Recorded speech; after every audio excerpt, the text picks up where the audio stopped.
Hello नमस्कार, मी पूजा तुमचं खूप सारं स्वागत करते आपल्या एका नवीन व्हिडिओमध्ये। तर आजच्या व्हिडिओमध्ये मी माझं जो इव्हनिंग रूटीन आहे तो तुमच्याबरोबर शेअर करणार आहे, म्हणजे संध्याकाळचं रूटीन। तर संध्याकाळचं बाकीचं झाडलोट झाल्यावर माझं सगळ्यात पहिलं काम असतं ते म्हणजे हातपाय वगैरे धुवून देवपूजा करणं, त्याच्यानंतरच जेवणाची तयारीला सुरुवात करते मी। तर तसं पण माझा जो मुलगा आहे त्याचा क्लास असतो ना, तर तो क्लास खूप वेळेने येतो, म्हणजे तो त्याला 9 9:30 वाजतात येईपर्यंत। तर तेव्हाच मी जेवण करते, म्हणून मी जेवण पण वेळेनेच करत असते, थोडंसं लेटच करते। तर इथं देवपूजा करून घेते आणि देवपूजा म्हणजे झाली की लगेच मी पीठ मळून, म्हणजे पूर्ण मळून नाही ठेवत, असं नॉर्मली फक्त हे करून ठेवते, ओलं करून ठेवते। मग थोडा वेळ त्याला मुरू दिलं ना तर छान मऊ होतं।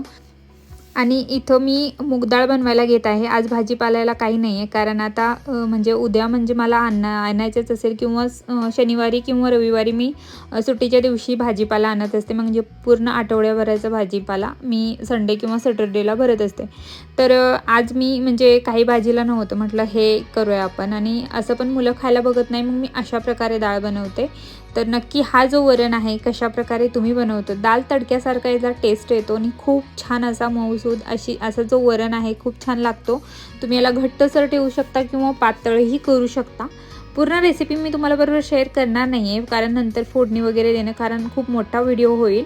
आणि भाजी करताना मी खूप वेळा असं करते की मुलं काय करतात, जेव्हा आपण कोणतीही भाजी करायला घेतो त्याच्यातलं कांदा, टोमॅटो, कढीपत्ता या सगळ्या गोष्टी, कोथिंबीर, हे सगळ्या गोष्टी साईडला काढून ठेवतात ना, तर मी खूप वेळा असं करत असते। जेव्हापासून माझी म्हणजे मुलं लहान होती ना, तेव्हा पण मी त्यांना असंच द्यायचे, जेव्हा ते खायला लागले होते वरचं, तर त्यांना पौष्टिक असा आहार देण्याच्या टायमिंगला मी जो काय त्यांना वरण किंवा खिचडी बनवायचे ना, त्याच्यामध्ये एकदम मऊ असा हे करून द्यायचे, जी काही पेज कशाची करायची असेल, किंवा एखादी भाजी किंवा एखादी डाळ, एखादी खिचडी त्यांना द्यायची असेल, त्याच्यामध्ये सगळ्या जे काही भाज्या आहे, व्हेजिटेबल्स आहे, जे काही अवेलेबल असणार ते मी सगळं त्याच्यामध्ये शिजवून घेत असते। तर इथंही जो हे आहे लसूण आहे मी सोलून, म्हणजे सगळं एकत्र टाकणार आहे, लसूण, टोमॅटो, कांदा सगळं याच्यात एकत्र चिरून टाकणार आहे मी या वरणमध्ये। आणि ऑलमोस्ट बघू शकता तुम्ही, कांदा, टोमॅटो हे सगळं चिरून घेत आहे। आणि हे सगळं आपण एकत्र जर शिजवलं तर याची जी टेस्ट आहे ती खूप अप्रतिम होते, खूप छान होते। आणि याच्यामध्ये एक हिरवी मिरची, जर तुम्हाला हिरवी मिरची आवडत नसेल तर तुम्ही नंतर याला जेव्हा आपण तडका देऊ तेव्हा तुम्ही लाल मिरची मी ॲड करते, पण मी एक हिरवी मिरचीही टाकत असते, त्याच्यामुळे जी टेस्ट आहे खूप छान येते। तर हे सगळं मी याच्यात टाकून घेणार आहे। आणि कोथिंबीरीच्या ज्या दांड्या असतात ना, मागचा जो भाग असतो आपण फेकून देत असतो ना, तो अशा प्रकारे जेव्हा आपण भाजी किंवा एखादा वाटण करू ना त्याच्यामध्ये ॲड करायचा।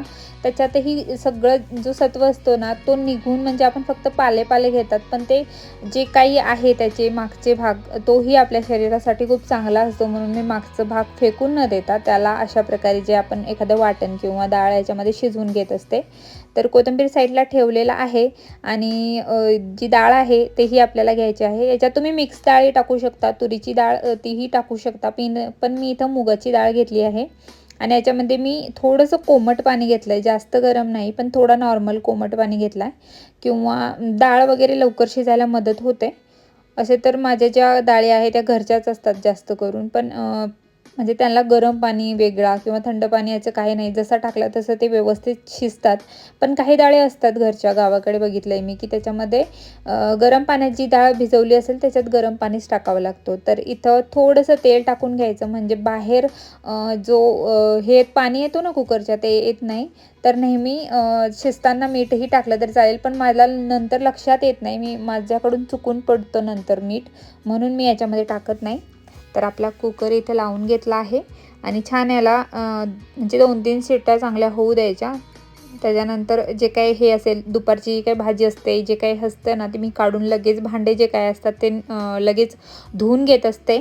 आणि आपला जो पीठ आहे ना डायरेक्टली पूर्ण नाही मळायचं, कधीही पीठ असं नॉर्मल असा ओला करून ठेवायचं, फक्त त्याला एकजीव म्हणजे एक गोळा तयार करायचा आणि तसंच ठेवायचा.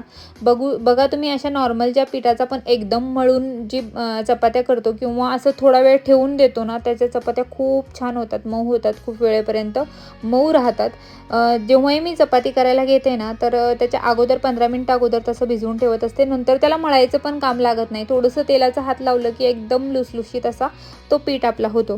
तर चपाती करताना नेहमी ते जे हे आहे आपला पोळपाट आहे त्याच्या खाली मी ना एक असं छान असा कापड कोणता असेल, नॅपकिन असेल ते अंथरून घेत असते, कारण त्याच्यामुळे काय होतं खाली सगळं होत नाही, मेसी होत नाही, आपला जो किचन वाटा आहे जास्त खराब होत नाही व आपला तेवढाच काम असतो, क्लीन राहतं आणि जे आपला पोळपाट आहे तोही सरकत नाही.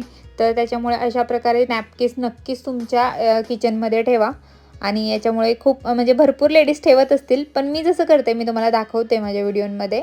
आणि माझे व्हिडिओ तुम्हाला कसे वाटत असेल तेही तुम्ही मला नक्की कमेंट बॉक्समध्ये सांगत जा. तुमचे सजेशन माझ्यासाठी खूप महत्त्वाचे आहे. जे काही असेल तुमच्या मनात तुम्ही सांगू शकता की कुठे मी चुकते, काय माझं होतं आहे. मीही नवीन आहे यूट्यूबवर आणि तुम्हाला जर माझे व्हिडिओ आवडत असतील तर प्लीज तुमच्या मित्रपरिवारामध्ये शेअर करा. आणि एक एक चपाती करून घेते आणि मी जास्त करून पुढं ती चपाती असते ना जी घडीची तीच करत असते, अशी नॉर्मल चपात्यापेक्षा 2-3 टाईपच्या चपात्या असतात, त्याच्यामुळे अशा प्रकारे मी एक नॉर्मल जशी चपाती आपण करतो ना तशी चपाती करते घडीची. आणि माझी आजी म्हणायची की म्हणजे माझी आजी आणि मम्मी जी आहे ना मी बघितलं आहे त्यांना, म्हणजे ते अशाच चपात्या करतात, म्हणजे 2-3 टाईपच्याच करतात, कधी कधी अशा कधी वेगळ्या, पण त्यांच्या चपात्या खूप मऊ होतात आणि खूप फुगतात पण. तर काही लेडीजचं असं असतं, या नवशिक्या लेडीज आहे किंवा त्यांना नवीन नवीन चपाती वगैरे करायला शिकत आहे ज्या मुली, त्यांच्यासाठी ही टिप खूप महत्त्वाची आहे. अशा प्रकारे हे करायचं, एक छोटासा हे बनवून घ्यायचा पीठ घेऊन आणि त्याच्यानंतर अशा प्रकारे पुडत करून त्याची आपल्याला चपाती करून घ्यायची आहे. कोणाकोणाला वाटतं हे गोल होत नाही, पण माझ्याकडून हे ना तशी घडी राहत नाही माझ्याकडे, जी मी चपाती करते ना लगेच ती गोल होऊन जाते. आणि तुम्हाला वाटत असेल की याच्यात नवीन काय आहे, पण खूप लेडीज अशा आहेत की ज्या आत्ता शिकताय किंवा खूप मुली अशा आहेत ज्या आत्ता शिकायला घेत आहे चपाती, तर त्यांच्यासाठी हे खूप उपयुक्त अशा टिप्स ठरू शकता. चपाती करणं खूप असं अवघड नाही आहे. तर इथं तवाही आपला तापला आहे आणि आता आपण चपाती करून घेऊया. तर इथं अशा प्रकारे जी चपाती आहे ती छान शेकून घ्यायची आणि चपाती लगेच पलटायची नाही, कधीही चपाती करताना थोडा वेळ राहू द्यायचे त्याच्यावर आणि मग पलटी करायचे, म्हणजे व्यवस्थित ती दोन्ही साईडनं भाजल्या जाते. आणि अशा प्रकारे आपण जी याची घडीची जी चपाती करतो ना ती छान फुगते आणि खूप मऊ राहते वेळेपर्यंत खूप. तर अशा प्रकारे चपाती झालेली आहे आपली आणि तेही ठेवून देते. अशा प्रकारे सगळ्या चपात्या करून घेते मी. आणि त्याच्यानंतर हा व्हिडिओ मी नंतर शूट करत आहे, जेव्हा म्हणजे त्याला आणायला जायचं होतं मला क्लासून. तर सगळं जेवणाचं वगैरे आटोपलं, सगळी भाजी वगैरे ती जे काही वरण आपण केला होता तो ही मी व्यवस्थित वेगळ्या याच्यामध्ये काढून ठेवलं, छोट्या कंटेनरमध्ये. आणि जे काही भांडे होते ते मी धुवून घेत होते.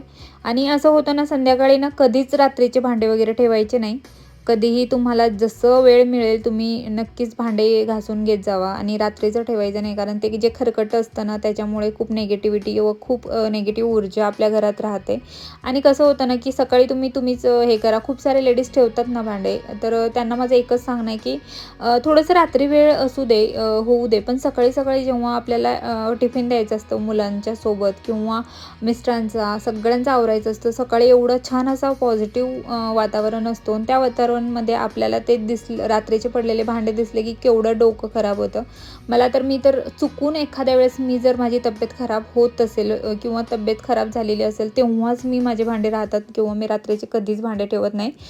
मी गावाकडून आहे, एका खेडेगावाकडून, तर माझे आजोबा नेहमी म्हणायचे की ज्या घरात रात्रीचे भांडे व्यवस्थित घासले जातात, एकही भांडा खरकटा राहत नाही, त्या घरात लक्ष्मीचा वास असतो. तर नक्कीच तुम्ही फॉलो करा, रात्रीचे भांडे वगैरे ना कधीच ठेवत जाऊ नका. तुमचंच काम कमी होतं, हे काही वेगळं असं नाही आहे की मी खूप शास्त्रज्ञ आहे किंवा मला खूप सारं माहिती आहे, असं काही नाही. पण मेन म्हणजे आपला काम असतो ना, तर नक्कीच किचन वाटा क्लीन करून घ्यायचं. त्याच्यानंतर भांडे झालेले होते, तर नंतर असा एक लिक्विड आहे त्याच्यामुळे जो आपलं बेसिंग आहे, आपला सिंक आहे, तोही व्यवस्थित आपल्याला क्लीन करून घ्यायचा आहे. तर हेही क्लीन झालं आहे. त्याच्यानंतर मी किचन वटाही क्लीन करून घेणार आहे. तर आय होप तुम्हाला माझा आजचा व्हिडिओ आवडला असेल तर नक्की लाईक, शेअर अँड सबस्क्राईब करा आणि अशाच व्हिडिओंसाठी माझ्या चॅनलला फॉलो करा. तुमच्या मित्रपरिवारामध्ये शेअर करा. परत भेटूया आपण एका नवीन व्हिडिओमध्ये. तोपर्यंत धन्यवाद.